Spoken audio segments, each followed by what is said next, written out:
4.5 billion around years ago big bang theory होती है। It is not just a theory but a proven fact. इस्लाम के rise पर Byzantine empire जो कि रोमन एम्पायर कहा जाता है, सैसानियड एम्पायर जो कि पर्शियन एम्पायर कहा जाता है, कहां से आए?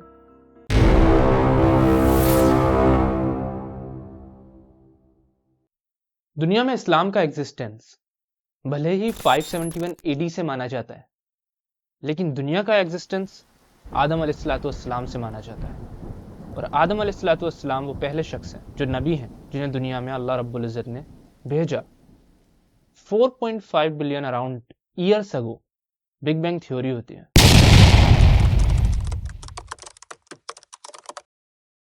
जो कि साइंटिफिकली प्रूवन है।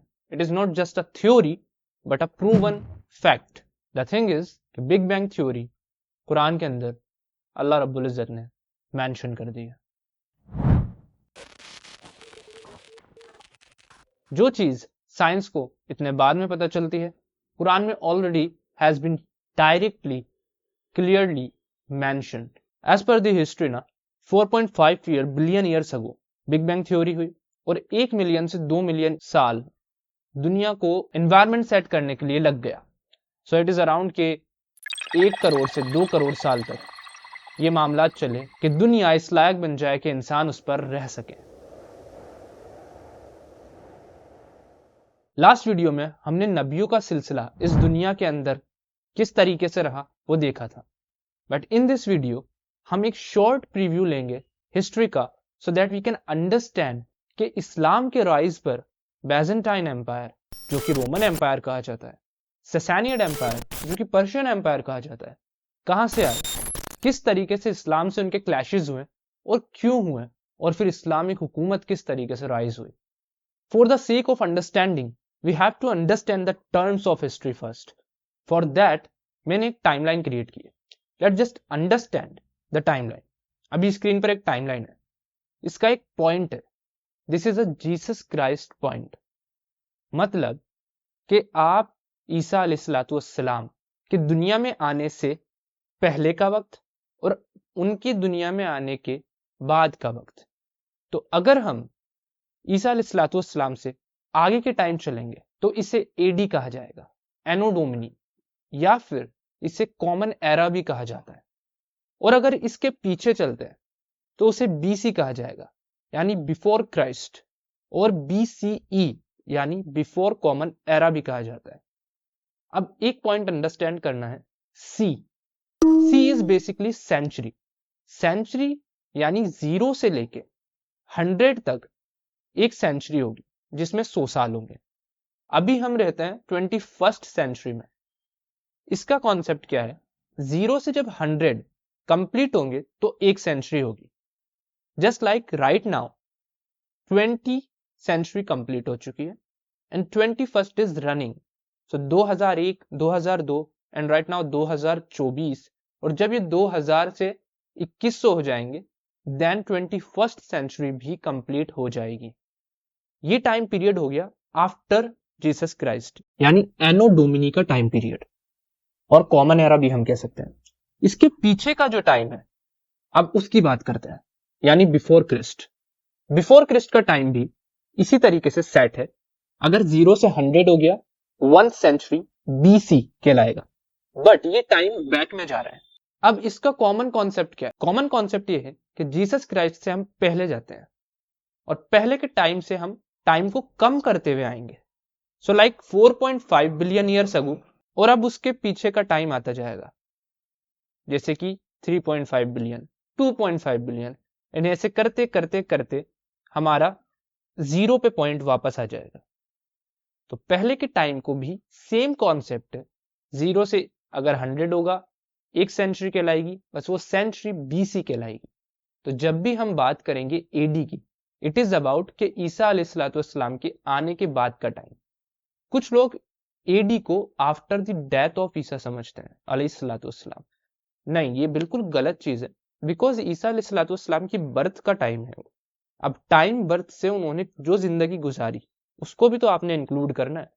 एडी का रियल मीनिंग है Anno Domini, after the birth of ईसा अलैहिस्सलाम। ये टाइमलाइन अंडरस्टैंड हो गई। नाउ दूसरी टाइमलाइन देखें तो सबसे पहले अगर हम देखें तो जीसस क्राइस्ट से पहले का टाइम है जो बीसी वाला टाइम है, और आने वाला टाइम एडी वाला टाइम है। 4.5 बिलियन ईयर्स अगो से लेके अगर हम 3300 बीसी तक आते हैं, ये टाइम प्री हिस्ट्री के अंदर कैटेगराइजेशन मैंने किया है। आपको है ना हिस्ट्री का कैटेगराइजेशन के कई मेथड्स मिल जाएंगे। There are lot of things. आप स्टोन एज, ब्रॉन्ज एज, या फिर हम कह सकते हैं इवेंट्स के बेस पे भी हिस्ट्री का कैटेगराइजेशन हुआ है। There are lot of things, but the thing is for the sake of basic understanding, क्योंकि हमारा अभी मेन कंसर्न हिस्ट्री पढ़ना नहीं है, just a point of view understand करना कि इस्लाम से जो रिलेटेड हिस्ट्री है वो किस तरीके से एग्जिस्ट करती है। देयरफॉर इसको मैंने प्री हिस्ट्री और हिस्ट्री में बांट दिया। तो 3300 बीसी से पहले का जितना टाइम है उसे हम अभी प्री हिस्ट्री बोलेंगे। उसके अंदर हमारा स्टोन एज हो या फिर अर्ली ब्रोंज है, आयरन, या जो भी सिविलाइजेशन एजेस है और जो भी है उन सबको हम प्री हिस्ट्री में रखते हैं। आफ्टर डोमिनिक टाइम को एंड 3000 बीसी से लेके आज का प्रेजेंट टाइम तक को हम हिस्ट्री कहेंगे, just for sake of understanding pre history and history. अब हिस्ट्री में भी ना हम एक पॉइंट क्रिएट करते हैं जहां से हम हिस्ट्री को समझेंगे, and the point is 8th century BC. 8th century BC मैंने इसलिए लिया है because major changes from the point of Roman empire, Greek empire, Greek is basically the Macedonia empire and Persian empires, और जो भी बड़े एम्पायरियल चेंजेस हुए हैं उनको हम कंसिडर करते हैं 8th सेंचुरी बीसी से, जो रिलेटेड है इस्लाम के राइज से और इस्लाम के कॉन्फ्लिक्ट से between the Romans and Persians.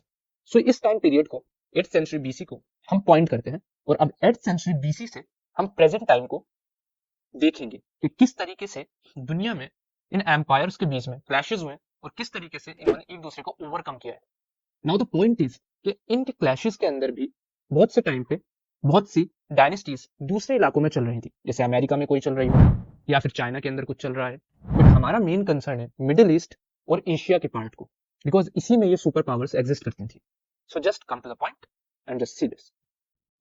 अब हमारा जो वर्ल्ड है ना वो कुछ इस तरीके से डिवाइडेड है, जिसमें हमारे Africa, Australia, Europe, Asia, north America, south America, Antarctica continents आते हैं। स्पेन से लेके पाकिस्तान का जो इलाका आता है, इस इलाके के अंदर रोम, ग्रीक, पर्शियंस ने बड़ी बड़ी एम्पायर्स को क्रिएट किया है। सो बेसिकली स्पेन से लेके पाकिस्तान का जो इलाका है ये हमारा मेन कंसर्न है, बिकॉज इसी में हमारे एंड में बैजेंटाइन एम्पायर और सैसानियड एम्पायर से क्लैशेस होंगे अरब के, और वहां से इस्लाम का राइज होगा। बट यहाँ पर बैजेंटाइन एम्पायर और सैसानियड एम्पायर कहाँ से आए, इसकी हिस्ट्री के लिए हमने 8th सेंचुरी को एक पॉइंट बनाया है, क्योंकि उस टाइम पे रोमन्स, पर्शियंस और ग्रीक भी एक बड़ा एम्पायर गुजरा है, जिसके शासक अलेक्जेंडर को तो हम सब जानते हैं, एग्जिस्ट किया करते थे। 8th सेंचुरी के around Lydia, Egypt, Babylon, median ये किंगडम एग्जिस्ट करते थे, और 3 बड़ी सिविलाइजेशंस एग्जिस्ट करती थी। मेसोपोटामिया की सिविलाइजेशन, इजिप्ट की मिस्र सभ्यता, और इंडस वैली में सिंधु घाटी सभ्यता। अब 553 बीसी से 550 बीसी के अराउंड एक शासक आते हैं साइरस द ग्रेट, जिन्होंने मीडियन एम्पायर को कैप्चर किया, उसकी सिटी कोइका बेटाना को कैप्चर किया। और साइरस द ग्रेट वही हैं जिन्हें कुरान में अल्लाह ताला ने जुल्करनैन के नाम से बुलाया है, और वो जुल्करनैन ही थे जो साइरस द ग्रेट थे, जिन्होंने याजुन माजुन को कैद किया था, एक दीवार बनाई थी। उलमा इकराम ने इसकी डेप्थ में जाके रिसर्च की और फाइनली इस पे इत्तेफाक है कि जुल्करनैन और साइरस द ग्रेट का टाइम सेम है, और 553 बीसी के अराउंड जो साइरस द ग्रेट है वही जुल्करनैन है। तो उन्होंने सबसे पहले मीडियन को कैप्चर किया, उसके बाद लीडिया, बेबीलोनिया, और यूनिफाइड की 3 बड़ी सभ्यताएं, Mesopotamia, Egypt and Indus Valley. इसके बाद इन्हीं की जनरेशन में सैम्टिक थर्ड आते हैं, जिन्होंने इजिप्ट को कैप्चर किया था। तो अब basically Egypt, Lydia, Babylon, median, इस सब पर एक छोटे से इलाका पर्शिया, अकेमेनिड एम्पायर बन चुका था, जो साइरस द ग्रेट ने उसकी एस्टेब्लिशमेंट रखी थी। 522 डैरियस 1 के टाइम पर ना ग्रीक एंड पर्शियंस के क्लैशेस हो गए। अब ऐसा नहीं था कि पर्शियंस ही यहाँ पर एग्जिस्ट करते थे, अगर हम थोड़े से लेफ्ट में चलेंगे स्पेन के साइड पे तो यहाँ ग्रीक एग्जिस्ट करते थे, और ग्रीक के कुछ स्टेट्स थे जिनमें आते हैं Sparta, Athens, Macedonia. Macedonia, Sparta, Athens external attack पर तो साथ मिलकर काम करते थे, बट इनके इंटरनल क्लैशेस भी चलते रहते थे। बट जब पर्शियंस की नजर इन पर पड़ी तो इनमें क्लैशेस स्टार्ट हो गए, और ग्रीक, स्पार्टा, एथेंस यूनिफाइडली पर्शियंस को अटैक करना स्टार्ट कर दिए। 490 से 479 बीसी के अराउंड पर्शियंस वॉर्स हुए, जिनमें ये तीनों यूनिफिकेशन के बेस पे लड़े और इन्होंने पर्शियंस को मात दे दी। सो बेसिकली अकैमेनिड एम्पायर की एक्सपेंशन रुक गई थी, ग्रीक के साइड अब आगे बढ़ नहीं रही थी। बट अब एक्सटर्नल क्लैशेस खत्म हो चुके थे तो इंटरनल चालू हो गए। स्पार्टा एथेंस की लड़ाई स्टार्ट हो गई, इसमें स्पार्टा जीत गया। एंड 338 बीसी के अराउंड किंग फिलिप सेकंड ने मैसेडोनिया से स्पार्टा एथेंस को हरा दिया और तमाम ग्रीक स्टेट्स पर अब इनका कंट्रोल था। और 336 बीसी के अंदर एक महान शासक आ गए, अलेक्जेंडर द ग्रेट। अब अलेक्जेंडर द ग्रेट ये भाई स्पेन से चलते हैं तो ये हिंदू कुश तक जाते हैं और इंडिया के ऊपर पाकिस्तान वाले इलाके तक, झेलम तक ये पहुंच जाते हैं। तमाम एरिया को इन्होंने कंट्रोल कर लिया था। अरब नीचे आता था, उस पे लोग नहीं जाते थे, वो जजीरे के नीचे नीचे वाले पार्ट में था, अरेबियन पेनिनसुला जो कहलाता है, तो अरब के इलाके में ये लोग एंटर नहीं करते थे। और अलेक्जेंडर ने स्पेन से लेके बेसिकली पाकिस्तान के आज के इलाके तक अपना कंट्रोल करके एक मैसेडोनिया एम्पायर को इस्टेब्लिश कर दिया था। लेकिन अनफॉर्चुनेट इनके पीछे कोई था नहीं और ये 12 साल के अंदर ये जो इतनी बड़ी रियासत इन्होंने कायम की थी उसी में इनकी डेथ हो जाती है। और कम उम्र में डेथ की वजह से इनकी बड़ी सारी रियासत को इनके गवर्नर्स आपस में बांट लेते हैं, जिसमें 4 पार्ट इस रियासत के बनते हैं, सेल्यूकड निकेटर, टोलमी, एंटिगोनस एंड कैसेंडर। ये 4 पार्ट में इस पूरी रियासत को डिवाइड कर लेते हैं। लेकिन अब यहीं से ग्रीक का फॉल स्टार्ट हो गया था, बिकॉज हमने देखा ग्रीक मैसेडोनिया के इलाके के पास में इटली भी था और इटली में रोमन्स भी एग्जिस्ट करते थे और रोमन्स धीरे धीरे अपना एक्सपेंशन कर रहे थे। अब रोमन्स ने जब देखा कि ये लोग आपस में लड़ रहे हैं, बिकॉज चारों गवर्नर चाहते थे कि एक दूसरे का इलाका बड़ा हो, सो इस टाइम रोमन्स ने इसको एक अपॉर्चुनिटी ली और इन्होंने अटैक करना स्टार्ट कर दिया सेल्यूकड निकेटर के खिलाफ। अब ये 168 बीसी में रोमन्स कहाँ से आए, इनका इतिहास भी 8th सेंचुरी के अराउंड स्टार्ट करते हैं हम। एंशिएंट रोम कहलाता था 753 बीसी से 509 बीसी तक। फिर रोमन रिपब्लिक आया, जब ये लोग भी एक स्टेट्स में मिलजुल कर लड़ते थे, मतलब एक्सटर्नल अटैक पर इन पे भी आए हैं ऊपर से। सो रोमन रिपब्लिक में ये 509 बीसी से 27 बीसी तक रोमन रिपब्लिक रहा, जिसमें लोग मिलजुल कर एक तरीके से वही स्टेट्स लाइक ग्रीक में हम मैसेडोनिया, स्पार्टा, एथेंस मिलकर लड़ते थे, वैसे ये यूनिफिकेशन के बेस पे लड़ा करते थे। बाद में ये रोमन एम्पायर में तब्दील हो गया, जो 20 बीसी से 476 एडी तक रहा। बस डिवाइडेशन से पहले पहले रोमन एम्पायर तक रहा और उसके बाद ये भी बैजेंटाइन एम्पायर बन गया था, जो बस एक इलाके में रह गया था। अभी सेल्यूकड निकेटर के एम्पायर में एक टाइनी ट्राइब भी था जो उसके अगेंस्ट रिवोल्ट करता था, बट उसके सोल्जर्स इतने स्ट्रांग थे कि सेल्यूकड उनको खोना नहीं चाहता था, इसलिए उनसे टाइम टू टाइम एग्रीमेंट किए जाते थे। But the end situation is कि उसके इरादे ही अलग थे और पर्नी ट्राइब ये अलग इरादों की वजह से पार्थियंस का एक बहुत बड़ा एम्पायर बना। अराउंड 247 बीसी पर्नी ट्राइब ने खुद को इंडिपेंडेंट करा लिया था और पार्थिया अनाउंस कर दिया था। लेकिन अगेन सेल्यूकड के रूलर एंटियोचस ने उन्हें सत्रप दे दिया, बेसिकली सत्रप बना दिया। सत्रप वो होता था जो इन्हीं की तरफ से लड़ता था, मतलब सत्रप यानी 6 हिस्से में इन्होंने अपने एम्पायर को डिवाइड कर लिया था और एक हिस्सा बेसिकली पार्थिया को बना दिया था। But after a time Parthians won Ecbatana in 148 BC. फिर इन्होंने बेबीलोन को 141 बीसी में लिया एंड अपने आप को एक्सटेंड करते हुए पार्थियन एम्पायर बना दिया, जो 247 बीसीई से लेके 224 सीई या एडी हम कह सकते हैं तक एग्जिस्ट करता था। सो 247 बीसी से कैसे था, बिकॉज ये पार्थिया तो एग्जिस्ट करता था ना उस टाइम भी, बट वो आता सेल्यूकड के निकेटर के एम्पायर के अंदर ही था। बट बाद में उसने खुद को एज अ एम्पायर घोषित किया एंड 148 बीसी के अराउंड इन्होंने तमाम इलाकों पर अपना डोमिनेंस बिठा दिया था। लेकिन वही, अब पार्थियंस का एग्जिस्टेंस रोमन्स के लिए चुभ रहा था, बिकॉज उनका एक्सपेंशन रोमन्स की बाउंड्रीज तक आ गया था। इसी वजह से रोमन्स वर्सेस पार्थियंस के वॉर स्टार्ट हो गए एंड 54 बीसी से लेकर 217 एडी तक एक सीरीज ऑफ कॉन्फ्लिक्ट चलता रहा। और इसी के बीच रोमन रिपब्लिक को ये महसूस हुआ कि अब रोमन रिपब्लिक को रोमन एम्पायर बनना चाहिए और एक शख्स के हाथ में तमाम बैकडोर आ गई और वो रोमन एम्पायर बन गया। स्टार्टिंग में पार्थियंस ने रोमन के होश उड़ा दिए थे जब बैटल ऑफ कार्नेट हुआ था 53 बीसी के अंदर, लेकिन वॉर कंटिन्यू चला। 20 बीसी के अंदर दोनों ने एक पीस एग्रीमेंट साइन किया। पार्थियंस के लिए एक सिक्योर पॉइंट था और 115 सीई यानी अब ये क्रिश्चियन यानी ईसा अलैहिस्सलाम के बाद के टाइम में आ चुके हैं, आफ्टर क्रिस्ट एनो डोमिनी। तो रोमन के एम्परर ट्रोजन ने पार्थिया से मेसोपोटामिया को जीत लिया और दूसरे साइड पे पार्थियंस जो थे वो कुछ ज्यादा ही दूर निकल चुके थे। उन्हें ये अंदाजा नहीं था कि प्राचीन भारत की सीमाओं पे कनिष्क ने भी अपना एम्पायर इस्टेब्लिश कर दिया है। अब ये बीच में फंस गए थे, वेस्ट से रोम इनको मार रहे थे, ईस्ट से कनिष्क इनको मार रहा था। तो पार्थियंस को वेस्ट एंड ईस्ट दोनों से डोमिनेशन का सामना करते हुए बैकफुट पर जाना पड़ा। Finally in 3rd century Parthia इतना वीक हो गया था कि इंटरनल क्लैशेस बढ़ गए, और इंटरनल क्लैशेस में ही पार्थिया में से ही एक शख्स अर्दशिल जो पार्थियन में से ही था, पार्थियन एम्पायर को रिप्लेस कर कर उसने सैसानियड एम्पायर एस्टैब्लिश कर दिया। एंड 224 सीई के अंदर हमारा सैसानियड एम्पायर एस्टैब्लिश होता है, जो अरब से एंड में फाइट चलेगी वो सैसानियड एम्पायर की चलेगी। इन नटशेल ना इन तमाम को ही पर्शियन एम्पायर कहा जाता है। पार्थियन हो, अकेमेनिड हो, सैसानियड हो, सबको बेसिकली पर्शियन एम्पायर ही कहा जाता है, फारसी साम्राज्य ही कहा जाता है। लेकिन ये इनके डिफरेंट हम कह सकते हैं पार्ट्स थे, जो टाइम टू टाइम इन्होंने सल्तनतें चेंज की है। अब ऐसा नहीं था कि रोम में भी सब बढ़िया चल रहा हो, रोम में भी काफी उथल पुथल थी। 83 से 31 बीसीई के अराउंड में सिविल वॉर्स ने रोम रिपब्लिक का फॉल कराया। फिर यूनिफिकेशन के बेस पे रोमन रिपब्लिक से रोमन एम्पायर बना।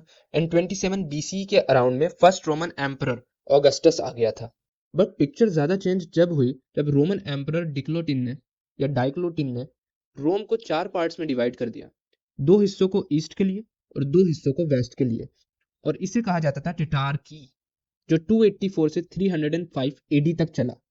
But then Constantine enters the game. जब ये किंग बना, इन्होंने बाकी 3 टिटार्क को हराकर रोम को फिर यूनिफाइड कर दिया। मोreover इन 312 एडी के अंदर क्रिश्चियनिटी को स्टेट रिलीजन बना दिया और रोमन्स के मोनोथिस्ट रिलीजन को रिप्लेस कर दिया, और ये एक बहुत बड़ा चेंज था रोमन्स के लिए। कॉन्स्टेंटाइन वही है जिसके नाम पर कुस्तुनतुनिया शहर था जो आज इस्तांबुल है, जिसे हुजूर सल्लल्लाहु अलैहि वसल्लम की बशारत के मुताबिक फतह किया गया। कॉन्स्टेंटाइन की मृत्यु के 30 साल बाद रोम को अगेन 2 पार्ट्स में डिवाइड कर दिया गया।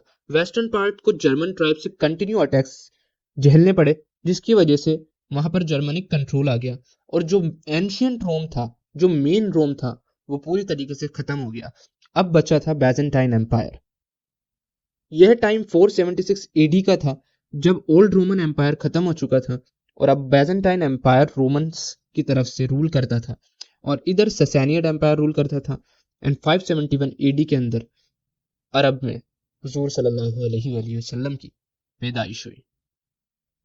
और इस वक्त 2 बड़ी सल्तनतें, रोमन्स यानी केसर और पर्शियंस यानी किसरा, तो ये केसर और किसरा की सल्तनतें कायम थी, और इन्हीं के अंडर यहाँ के इलाकों के लोग रहा करते थे।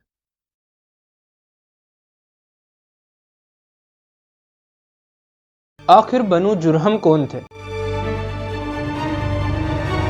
कहतानी क्या इस्माइली थे? इस्माइल अलैहिस्सलाम की नस्ल हुजूर सल्लल्लाहु अलैहि वसल्लम तक कैसे जुड़ती है? अब्दुल मुत्तलिब की आखिर कितनी औलादें थी? आखिर कुरैश थे कौन? कुसै बिन किलाब, आखिर मामला क्या था?